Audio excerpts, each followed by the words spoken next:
The United States, U.S. Representative to the United Nations Linda Thomas-Greenfield has dismissed United Nations, UN, Special Rapporteur Alena Douhan's report blaming targeted sanctions against Zimbabwe had failed the country's economy.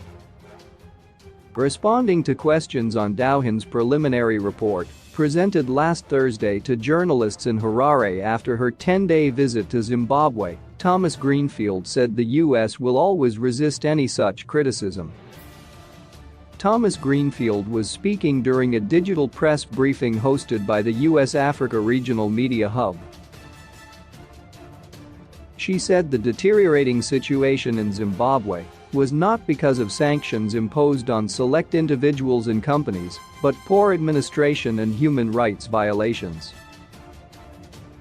I have not seen the Special Rapporteur's report on Zimbabwe, but let me be clear, our sanctions target individuals and institutions that are committing human rights violations, and we make every effort to ensure that those sanctions do not impact the people, Thomas-Greenfield said. What is happening in Zimbabwe is a result of bad policies. What is happening in Zimbabwe is a consequence of their leadership, not our sanctions. We will always resist any criticism of us that says our sanctions are impacting people unfairly. You will certainly see that we will be criticized for this. We are criticized for it by the government because they know they are responsible for these actions, and I regret that the Special Rapporteur made the decision to put this in her report.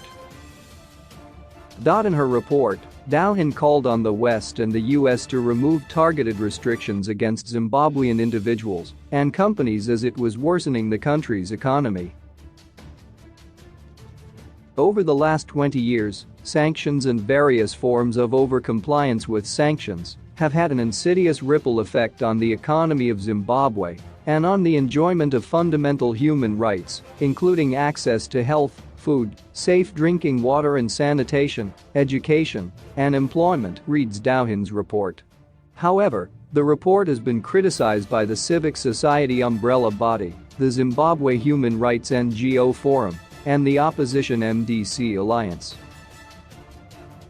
They accuse Douhan of ignoring their submissions. MDC Alliance Vice President Tendai Biti told journalists Friday Douhan's the report was released a few minutes after the main opposition party had presented their views to her. Biti said the MDC Alliance had since written to the UN headquarters in New York, U.S. registering their objections over Douhan's report and her conduct while in Zimbabwe.